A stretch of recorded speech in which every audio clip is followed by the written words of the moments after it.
Selamat pagi semua. Selamat pagi. Selamat tahun Rabu. Tahun baru maksudnya. Iya. Minggu pertama di tahun baru gitu ya. Salah juga. Padahal nggak begadang ini. Iya. Siap memasuki kesatuan baru juga.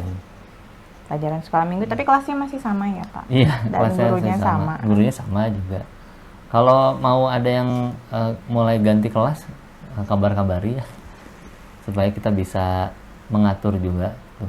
Siapa tahu ada yang udah mau langsung ke kelas dewasa gitu. Kita yang siap pasti ini murid saya akan ada yang beralih menjadi guru. Oh iya. Selamat buat murid yang akan jadi guru, karena semuanya harusnya sudah jadi guru ya. Iya, harusnya udah bisa jadi guru. Ya, baik, kita akan mulai pelajaran kita pada pagi hari ini. Mari kita berdoa. Tuhan Yesus, kami mengucap syukur untuk penyertaan Tuhan sepanjang tahun 2021 kemarin. Terima kasih, walaupun ada pergumulan, Tuhan terus menyertai dan Tuhan menunjukkan berbagai jalan keluar dari permasalahan kami. Terima kasih karena penyertaan Tuhan juga tidak pernah lepas dari hidup kami. Kami jalani hari demi hari, dan pada pagi hari ini kami siap untuk memasuki tahun yang baru di pelajaran kesatuan yang baru juga. Tapi biarlah Tuhan dengan semangat yang terus menyala-nyala kami boleh rindu untuk mempelajari firman Tuhan. Amin. Kami serahkan Tuhan pelajaran kami pada pagi hari ini. Kiranya Tuhan saja yang berbicara melalui kami. Sekali lagi bukan kepandaian kepintaran kami, tetapi karena firman Tuhan yang mau disampaikan. Dan kami mengucap syukur juga karena Tuhan memakai kami berdua untuk menjadi penyampai firman. Biarlah kiranya apa yang sudah memberkati kami terlebih dahulu akan memberkati murid-murid kami dan semua yang menyaksikan video ini. Terima kasih Tuhan Yesus, kami serahkan sekali lagi pelajaran ini dan juga murid-murid kami ke dalam tangan Tuhan. Amin. Amin. Mantap nih. Dan jadi fokusnya tentang menjadi murid Kristus kalau lihat dari keseluruhan pelajaran. Nah, seperti apa aja murid Kristus itu yang mau dibahas setiap minggunya. Di minggu pertama ini kita bahas bahwa murid Kristus itu siap menyangkal diri sesuai ajaran Yesus. Jadi bukan kalau secara judul, penyangkalan dirinya bukan menyangkal diri sesuai bayangan diri sendiri, tapi sesuai ajaran Kristusnya. Itu yang harus lebih dalam gitu ya. Diambil dasarnya diambil dari Matius 16 ayat 21 sampai 28. Seperti biasa ayat hafalan dulu ya. Matius 16 ayat 24. Lalu Yesus berkata kepada murid-muridnya, setiap orang yang mau mengikut aku harus menyangkal dirinya, memikul salibnya dan mengikut aku. Nah, seringkali mungkin kita sekarang ini udah masuk ke tahun keberapa ya sejak pandemi ini ya? Iya sih. Sebenarnya awalnya dari kalau di Indonesia kan awalnya ditemukan sekitar Maret 2020 ya, saya ingat gitu. Jadi ini udah hampir tahun kedua. Dan pernyataan resmi resmi bahwa COVID gitu. Tapi COVID-nya sendiri dari 2019 sudah ada di Cina waktu itu.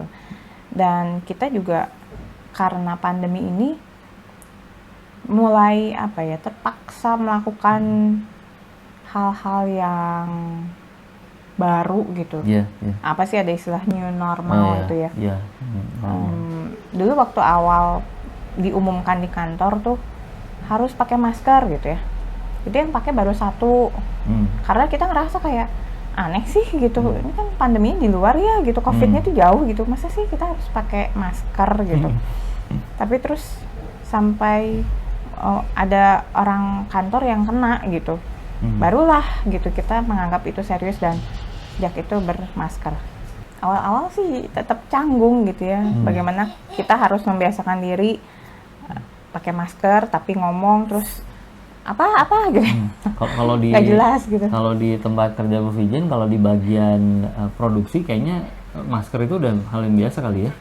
Iya, sebagian besar sih udah biasa pakai gitu. Tapi nggak semua bagian yang biasa itu. Mereka juga begitu selesai dari depan mesin-mesin keluar, ya udah selesai gitu. Kalau ini mah harus semua makan dari rumah. Aduh. Iya. Nah, belum lagi kan harus cuci tangan begitu sampai tempat tujuan. Terus harus dicek suhu gitu ya. Itu kan hal-hal yang dulu kita nggak pernah lakukan gitu. Tapi sejak pandemi itu ada, kita melakukan hal itu. Nah, ini kan jadi kayak apa sih? Mau nggak mau ya kita melakukan hal itu. Mungkin awalnya terpaksa, tapi lama-lama secara otomatis kayak udah terbiasa sendiri ya. Mau keluar rumah, loh kok kayak ada yang aneh ya, kenapa ya? Oh ya masker gitu. Atau misalnya abis ketemu orang ini tuh, cuci tangan dulu deh gitu ya. Karena udah terbiasa kan jadinya gitu. Menyadari bahwa tindakan-tindakan itu bisa mencegah penyebaran dan kita nggak terkena gitu. Nah sedikit banyak ini ada hubungannya juga dengan penyangkalan diri kita itu ya Pak. Jadi ilustrasinya menarik sih itu. Menarik karena kita memang nggak biasa begitu ya. Terus kita jadi sekarang jadi kayak orang baru. Nah ini tadi Tuhan Yesus bilang bahwa setiap orang harus menyangkal diri. Itu maksudnya kan gitu ya. Kita masuk di poin pertama pelajaran bahwa menyangkal diri yang dimaksud Tuhan Yesus adalah mengartikan dirinya sendiri bukan lagi dirinya gitu. Gimana sih bahasanya? Itu kayak filosofis banget. Kan ingat lagu itu Bu, di zaman dulu ada lagu hidupku bukannya aku lagi ya. Tapi Yesus di dalamku. Itu berarti kita wujudnya masih seperti ini tapi dalamnya itu bukan lagi kita gitu. Si hamba dosa itu udah berubah jadi hamba Tuhan. Nah, penyangkalan diri yang dimaksud itu artinya menyerahkan diri gitu, menyerahkan diri supaya kita tidak lagi ikut sama keinginan kita. Karena kemungkinan besar keinginan kita itu sudah disusupi dosa kan. Yes. Tuh. Jadi bisa yang Paulus juga pernah bilang ya, daging itu lemah gitu. Walaupun roh penurut gitu. Jadi ya makanya ada istilah menyangkal diri ini ya. Kalau penerapannya Bu, lebih praktisnya lah ini. Kalau dulu sih saya berpikir gini ya, penyangkalan diri itu misalnya main pianonya bagus misalnya gitu ya. Atau kamu pintar ya gitu. Nah, saya berpikir penyangkalan diri itu cuma sampai ke oh iya terima kasih tapi itu karena Tuhan gitu. Terima kasih karena Tuhan menolong gitu ya, bukan saya. Nah, saya pikir cuma sampai situ gitu. Tapi di pelajaran hari ini saya diberitahu lagi bahwa lebih dalam gitu. Menyangkal diri itu berarti kita melakukan yang mungkin kita nggak suka, tapi itu yang benar menurut firman Tuhan. Misalnya gitu ya, kalau ada yang nggak suka sama kita nih, ya namanya di kantor ya gitu, kita juga ada konflik. Tapi saya menekan ego saya untuk saya harus balas dia gitu. Terus saya juga bisa nggak kerja dengan dia misalnya gitu. Saya menekan dan saya berusaha untuk tetap bisa beramah tamah dengan teman itu atau kolega itu ya gitu. Saya tetap mendoakan misalnya ketika saya tahu dia nggak suka sama saya gitu. Dia menyerang saya secara pribadi bukan pekerjaan. Saya mendoakan. Bahkan sharing dengan Pak Arsendi ikut mendoakan. Nah, ternyata itu bagian dari penyangkalan diri. Jadi ketika saya bisa memilih melakukan apa yang saya mau, tapi baik lagi ya dengan sisipan dosa itu gitu, dan saya memilih untuk melakukan apa yang Tuhan mau. Nggak gampang sih ya Pak. Berapa kali saya nangis-nangis teman Pak Arsendi gitu kan, terus dikuatkan, kami berdoa lagi. Oh enggak ya, menghilangkan keharuan. Ya. Saya baru tahu Bapak. Ya gitu, misalnya gitu ya, itu salah satu contohnya teman-teman. Atau mungkin ada hal lain lagi apa ya Pak? Kalau yang contoh tadi yang main musik itu menarik juga, karena ada setiap orang yang dikasih talenta atau kemampuan oleh Tuhan, pasti kan untuk memuliakan nama Tuhan ya. Lalu ada pilihan manggung di hari Minggu atau main di gereja gitu. Oh udah gampang itu mah, pasti kita ke gereja dulu. Oke. Malam minggunya malam minggunya yang harus selesainya sampai subuh gitu. Tapi kan besok saya ke gereja. Oke, berarti tetap berusaha fokus. Tapi apakah kemudian main di gerejanya jadi konsen gitu, sekonsen hari malam minggunya itu yang penyangkalan dia buat saya itu yang hal-hal yang sulit untuk dilakukan kemudian gitu. Saya dulu SMA senang bikin tulisan gak jelas gitu, tapi senang karena lihat orang-orang pas baca ini apa sih garing banget sih gitu. Terus kalau di kemudian gitu, saya setelah selesai dari STT itu saya baru mikir bahwa waktu dulu tuh orang dikasih Tuhan memperkenankan kayak gitu karena mau nunjukin aja bahwa bisa kok nulis gitu. Tapi jangan nulis cuma buat bikin senang orang, ya buat senang saya dong, kata Tuhan gitu. Betul. Ya itu kadang nggak disadari gitu ya, butuh kedewasaan rohani juga. Nah tapi yang mau kita tantang juga buat teman-teman sekarang itu, siapkah kita, karena kita kan dipanggil juga jadi murid Yesus, untuk menyangkal diri. Itu tadi cuma contoh yang kami pernah alami. Pasti teman-teman punya pergumulan sendiri. Dan yaitu penyangkalan diri itu, siapkah gitu ya. Tahun baru nih, resolusi baru ya Pak. Oke. Nah yang bersangkut paut dengan penyangkalan diri adalah bagian selanjutnya itu ya. Memang mirip-mirip judulnya, tapi subjudul yang kemudian adalah menghilangkan jati diri sendiri. Nah memang kalau lihat penjelasan di buku juga, jati diri kita itu sebetulnya bukan berarti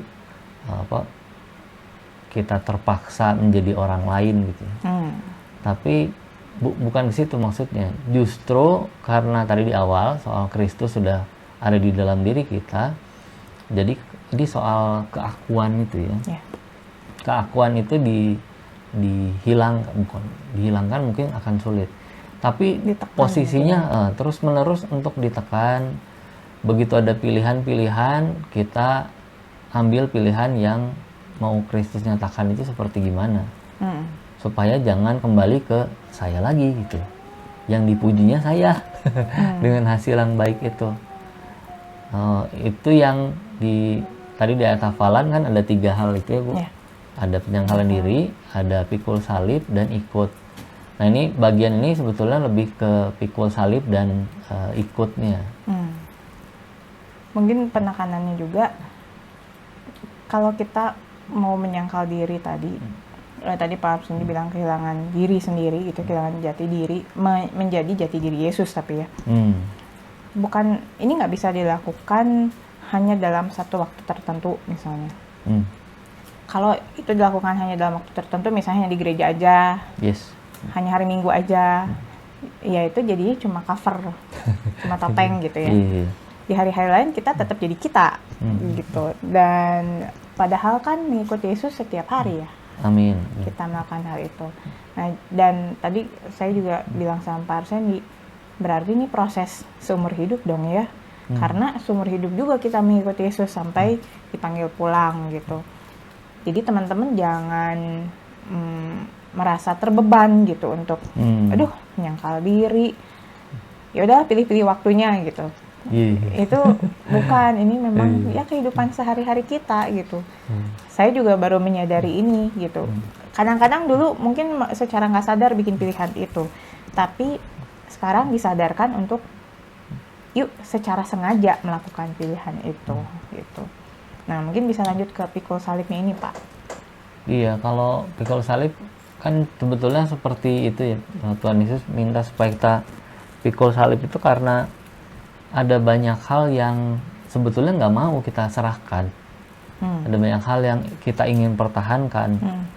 Kembali ke si keakuan itu, ngerasanya tuh ya udah gue mah gini gitu. Nah itu kalau Tuhan minta lebih udah nggak bisa itu Tuhan, minta lebih, segini aja udah syukur. Uyuhan gitu ya kalau orang Sunda bilang. Sakia ge uyuhan. Bukan uyahannya, asin. Nah itu jadi menghalangi kita untuk bisa berkembang, sebetulnya berkembang untuk melakukan pekerjaan Tuhan. Karena sebetulnya kan salib-salib atau tanggungan diri kita itu banyak banget tuh sebetulnya, tapi sering kali nggak disadari kan. Kita anggap bahwa itu hal yang biasa aja, wajar aja, ini bagian dari hidup saya. Karena sekali lagi kalau kita mau hidup seperti Kristus ya diserahkan dulu seluruhnya pada Kristus ya. Ini menarik nih karena mungkin teman-teman belum sampai tahap itu ya, tapi di usia kami itu istilah udah saya mah begini itu tuh udah kuat banget gitu. Kadang-kadang tuh kayak cobalah kamu tuh lebih misalnya gitu ya, lebih ramah gitu. Dan nggak bisa, saya mah gini orangnya, muka saya memang setelannya begini, bukannya nggak mau senyum, saya mah emang gini orangnya. Tapi kan di Alkitab juga dibilang ya kita harus saling mendahului memberi salam misalnya gitu. Itu kan nggak bisa dengan muka selamat pagi nggak ada senyumnya gitu kan.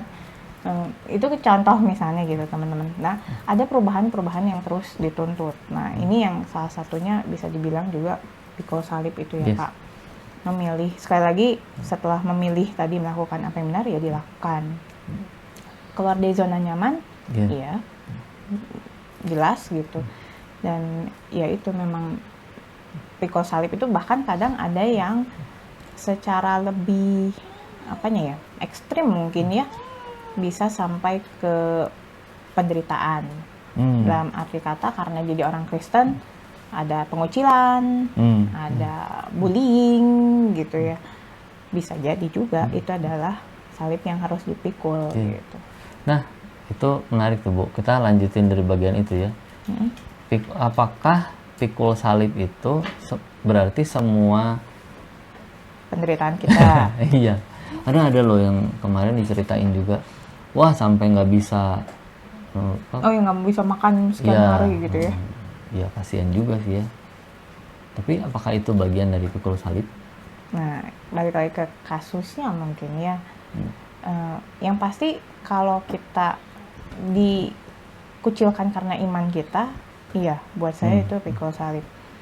Ada beberapa orang kesaksian beberapa orang yang bercerita seperti itu.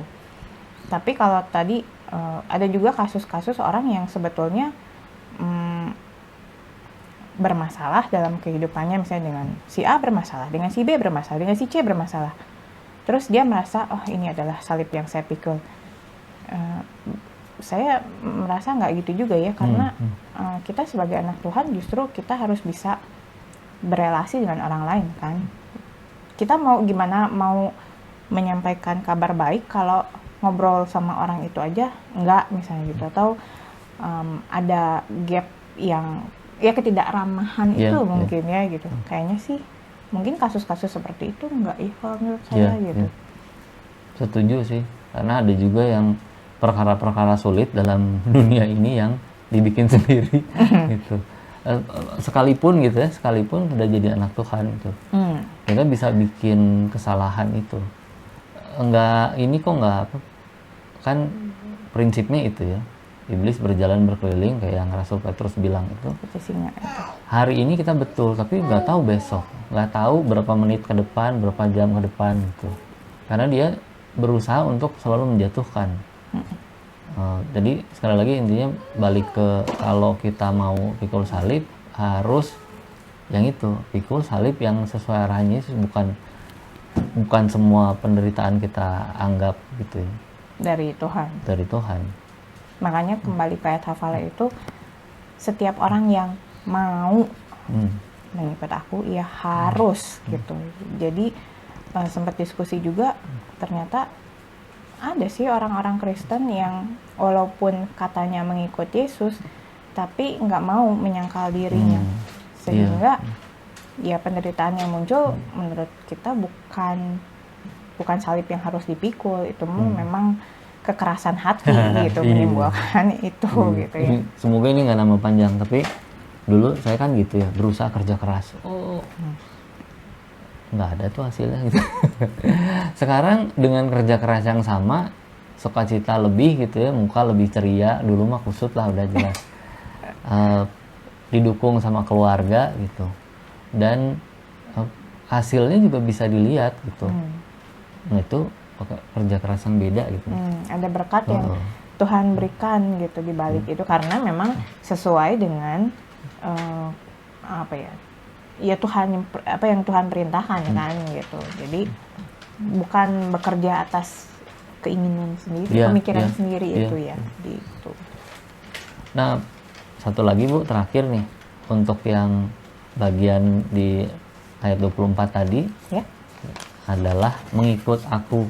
Nah, ini sebetulnya mengikut teladan Tuhan Yesus ya. Tuhan Yesus itu kan hanya melakukan apa yang jadi kehendak Bapa. Jadi dorongan kita juga, motivasinya adalah melakukan apa yang Kristus inginkan gitu. Segala pembaruan diri itu ya. Pembaruan diri. Jadi ini cocok banget gitu ya buat saya sih, resolusi tahun baru. Ini tahun baru ini bukan secara kebetulan ya, di tahun baru ini juga Bu Vijin akan memulai baru, hari-hari yang baru. Iya, kemarin sudah lulus ya di tahun 2021 gitu. Lulus itu maksudnya istilahnya di kantornya Bu Vijin, kalau udah resign dari tempat kerjanya, karena mereka nggak pindah-pindah antar divisi gitu, nggak berpikir untuk berkarir jadi naik jabatan juga enggak juga gitu ya, karena yang punyanya langsung menghandle di bawah kita, langsung di bawah owner gitu. Jadi kemarin istilahnya udah lulus dan ini ya memasuki babak baru. Memang ada sempat ada cemas juga gitu ya akan seperti apa.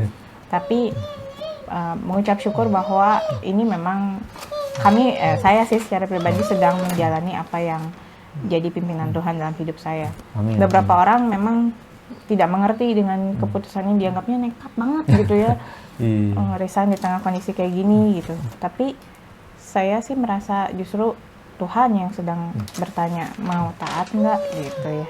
Dan pelajaran hari ini bukan kebetulan kalau saya bisa jadi membagikan kesaksian ini gitu untuk pelajaran pertama kita, mendorong teman-teman untuk mengambil tindakan secara sadar mengikut Tuhan Yesus. Tadi dilihat di grup PKMB chatnya itu ya, New Year New Me. New Year New Me, semoga bukan jadi bualan. Bualan maksudnya cuma diomongin jargon doang gitu ya. Iya, kita berdoa supaya kita semua nggak hanya begitu loh. Kita betul-betul New Year New Me di dalam Tuhan. Amin. Oke, dari kita cukup segitu ya di pelajaran kali ini. Kita ketemu lagi minggu depan dengan pembahasan lagi yang lebih dalam tentang jadi murid Kristus. Oke, kita berdoa Bu. Baik. Kita ikut berdoa. Kita ikut berdoa ya. Lipat tangannya yuk. Lipat tangan ya. Bapak, kami bersyukur karena bisa menyelesaikan pembahasan pelajaran pada pagi hari ini. Terima kasih untuk semua firman yang Tuhan berikan. Terima kasih untuk pemahaman yang Tuhan tanamkan juga dalam hati dan pikiran kami. Kami menyerahkan semua yang sudah diperkatakan, biarlah semua boleh didengar, dipahami, juga siap dilakukan sesuai arahan pimpinan Tuhan melalui Roh Kudus di dalam hati kami masing-masing. Kami menyerahkan kalau sebentar akan ikut ibadah, juga akan beraktivitas yang lain sepanjang hari ini, kami menyerahkan dalam tangan Tuhan. Juga kami menyerahkan secara keseluruhan tahun 2022 dalam tangan Tuhan Yesus. Biarlah kami semakin hari semakin serupa dengan Kristus, mau menyangkal diri kami, mau mengikut Tuhan dengan lebih sungguh-sungguh. Dalam nama Yesus Kristus kami serahkan permohonan doa kami. Amin. Amin. Terima kasih teman-teman sudah menyimak. Dadah dulu deh. Dadah. Dadah kakak-kakak. Tuhan Yesus memberkati, sehat-sehat selalu ya. Amin. Senyum.